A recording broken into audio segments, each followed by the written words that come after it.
Eh bien bonjour à tous et bienvenue dans le module Mindset de votre formation Mindset Prépa. Donc je suis vraiment heureux de vous retrouver pour ces modules bonus qui succèdent donc les modules Prépa de Simon. Donc je me présente, je m'appelle Quentin, je serai avec vous pour ces quelques vidéos. Donc dans un premier temps je vais présenter la formation Masterclass Mindset. Je vais me présenter aussi et on abordera ensuite la première vidéo. Alors, quels sont les objectifs de ces modules ? L'objectif de ces modules, c'est d'acquérir une initiation au développement personnel. Dans un premier temps, vous montrer les bases, mais également que ça existe, que c'est quelque chose de super intéressant pour vous et pour vos études. L'objectif, ça va être aussi de changer son état d'esprit, ou du moins comprendre que le facteur limitant dans notre réussite, la plupart du temps, c'est nous-mêmes, et plus particulièrement notre mindset, notre état d'esprit. Nous allons essayer de comprendre aussi lors de ces modules que nos croyances jouent un rôle limitant dans nos vies et que persévérer soi-même dans cet apprentissage à l'issue de ces modules est important pour poursuivre les efforts. Donc je me présente, je m'appelle Quentin. Si je suis légitime aujourd'hui pour vous parler de développement personnel, c'est pour plusieurs raisons. Donc on va dire une première ici et dans la suite de la vidéo.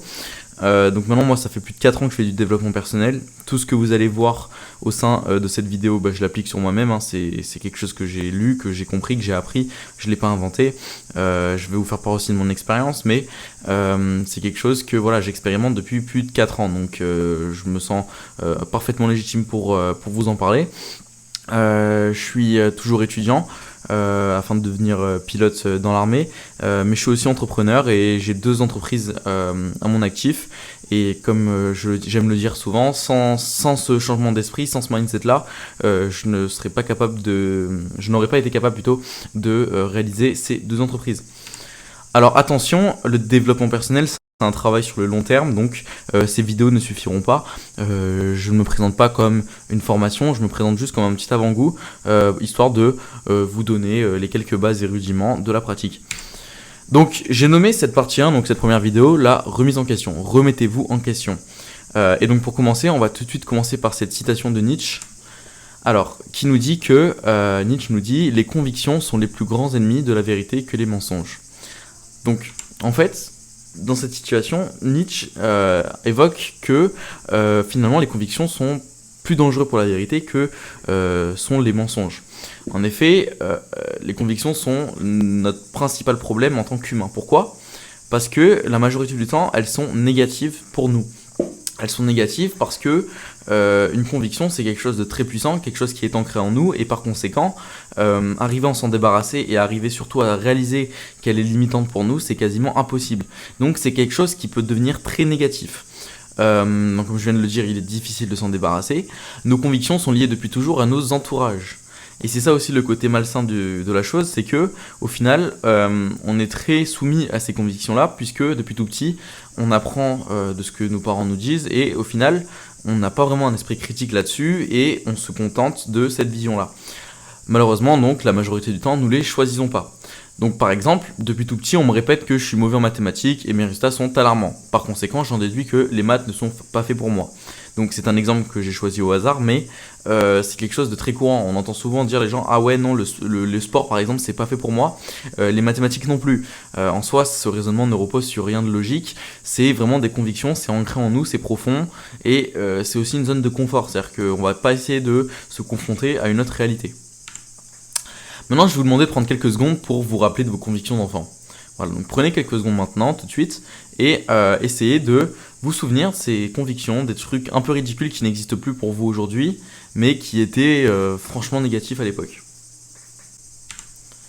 Voilà, donc j'espère que vous avez fait le travail, et maintenant posez-vous la question, est-ce que c'était ridicule ? Je pense que oui. Et il y a plein de convictions comme ça, en fait, quand on était petit, qui aujourd'hui nous font bien rire. Le problème, c'est qu'on se dit, si on avait par malheur gardé ces convictions, aujourd'hui, ça aurait été un petit peu la catastrophe. Mais si avant vous aviez des convictions, pourquoi n'en auriez-vous pas maintenant ? Et c'est vraiment la question que je veux que vous vous posiez, en fait. Donc je vous laisse y réfléchir. C'est pour ça que je vais arriver et vous parler donc d'état d'esprit. C'est ce qui en fait vous permettre de battre ces convictions, du moins de les faire évoluer. Il faut savoir que vous avez 2 types d'état d'esprit. Dans un premier temps, le Groove Mindset, qui est un état d'esprit en développement, et le Fixed Mindset, qui lui est un état d'esprit fixe. Celui que la majorité des gens se contentent. Voilà. Donc on va étudier ces deux mindsets et on va voir leurs similitudes et surtout leurs différences. Alors qu'est-ce que le fixed mindset ? Voilà une liste de ceux à quoi il ressemble. Déjà le fixed mindset, c'est celui qui demande le moins d'efforts, donc c'est le plus courant. C'est paraître intelligent coûte que coûte. Nous avons une identité fixe et bien définie, c'est-à-dire que voilà, la société nous reconnaît de par nos qualités, notre parole, notre histoire, et c'est fixe pour cette même société. L'intelligence est innée, elle n'évolue pas. Donc on part du principe que si monsieur est plus intelligent qu'un tel, c'est parce qu'il est né comme ça, et les choses sont ainsi. Faire des efforts indique qu'on ne détient pas la capacité intellectuelle. Alors ça, c'est la plus grosse connerie, mais grosso modo, par exemple, c'est clairement la school. À l'école, on va vous dire que... on va vous punir pour vos erreurs, donc je trouve que le système est bien con. Et on va vous dire que plus vous allez faire d'efforts, en fait, voilà, ce petit, il est méritant, mais à côté de Jean-Rémy, qui a 19 de moyenne, sans travailler, il est grave limité intellectuellement. Je trouve ça vraiment horrible et très très discriminant en fait. Et ça crée des complexes d'infériorité qui massacrent des vies entières. Et enfin, la philosophie, c'est ne pas essayer, ne pas être en difficulté face aux défis. On reste dans sa zone de confort, on reste avec ses convictions, on les aime et on se contente de ça.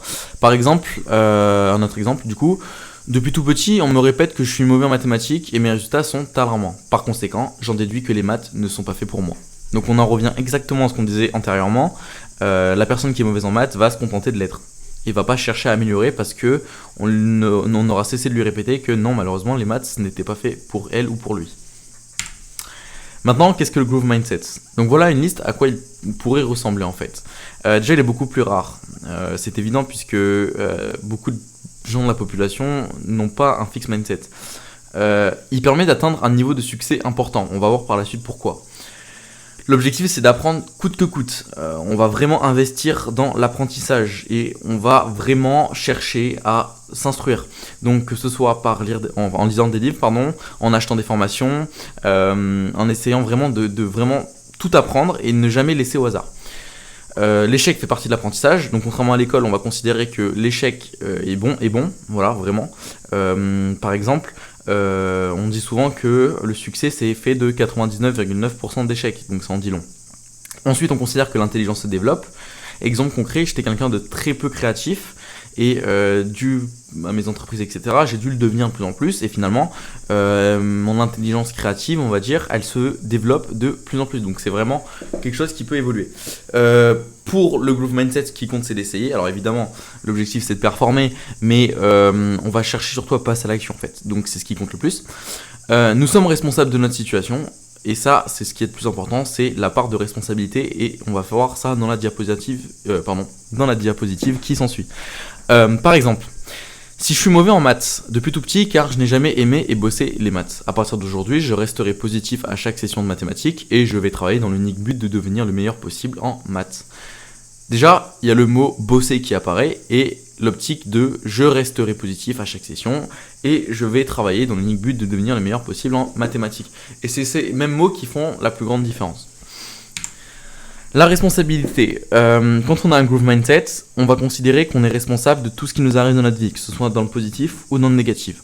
A l'inverse, plus on va se situer dans un fixed mindset, plus notre part de responsabilité en fait va se diluer dans la masse. C'est-à-dire que dans la plus bas d'échelle, on va juste être responsable, on va pas être responsable de ce qui nous arrive. On va dire qu'on n'a pas eu de chance. Donc là, on est vraiment au plus bas du fixed mindset.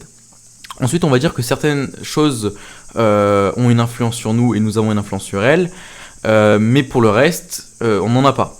Donc ça, c'est une autre étape encore. C'est par exemple dans les situations de victoire, on va s'approprier donc la réussite, mais on va se dédouaner de l'échec. Je suis responsable de mes succès pour mes échecs, je n'ai pas pu faire tout ce que je voulais. Ça, c'est clairement le cas de je suis bon, mais je veux pas forcément avouer que j'ai des faiblesses. Ou encore, voilà, je suis l'unique responsable de ma vie, aussi bien pour le bien que pour le pire. Et en fait, c'est vraiment ça l'état d'esprit qu'il faut avoir, c'est-à-dire qu'il faut vraiment être l'unique responsable de ce que l'on est. Et comme j'aime bien cette phrase, au Texas, les habitants en fait ont une expression entre eux qui dit « Souvenez-vous du fort d'Alamo ». Et en fait, cette expression est assez marrante parce que les gens qui vivent au Texas, pardon, les Texans, ils sont assez uniques dans leur genre et ils adorent en fait crier sur tous les toits leur victoire, leur grosse victoire, mais aussi leur grosse défaite. Et l'histoire du fort d'Alamo, en fait, c'est un fort qui, dans les années 1800, s'est fait attaquer par des Mexicains et les Américains, ils étaient moindres, enfin c'était en infériorité numérique, ils se sont battus coûte que coûte. Donc ils ont perdu, mais ils ont fait une belle bataille. Et si vous voulez, ils ont vraiment perdu avec les honneurs, donc ils pouvaient s'en vanter. Et bien, quand tu es dans une optique de groove mindset, tu reconnais tes erreurs et tu es fier de le dire. Parce que si jamais tu as fait des erreurs et que tu mens ou que ça te fait mal de le dire, mon gars, là c'est fini en fait. Alors, est-ce que vous êtes prêt à changer de mindset? Si oui, bah, je vous propose de continuer avec moi. Sinon, bah, quittez cette vidéo, ça ne sert à rien. En fait, pour le côté de la légitimité, je ne sais pas ce que vous pouvez ressentir avec, en visionnant cette vidéo, pardon. Mais si vous ressentez une sorte de haine envers moi ou une sorte de qu'est-ce qu'il veut lui à nous apprendre la vie à son âge et tout, ben vous êtes dans une étape de fixed mindset. Alors deux solutions, soit vous vous remettez en question et vous soufflez, il n'y a aucun problème et on continue ensemble, bah, soit vous quittez cette vidéo. Mais si je suis aussi dur ou si je suis aussi, on va dire plutôt, voilà, clair, c'est tout simplement pour vous mettre aussi un petit peu à nu et vous dire que voilà, vous voyez ce genre de non-tolérance, c'est un problème parce qu'au final on s'en fout de l'âge que j'ai, on s'en fout de ma voix, on s'en fout de ma tête. Ce qui compte c'est mon contenu et ce qui compte c'est apprendre. Donc si vous êtes satisfait de ce qu'on a proposé ensemble, je vous propose donc de continuer par la suite et je finirai donc par cette citation de Jean de La Fontaine. La réussite, c'est d'abord être au travail quand les autres vont à la pêche. Et franchement, je vous remercie vraiment de suivre cette formation et ça vous réussira parce que vous travaillez mieux que les autres. Donc voilà, si ça vous a plu, on se retrouve dans quelques minutes pour la suite de la formation Masterclass Mindset. A très bientôt.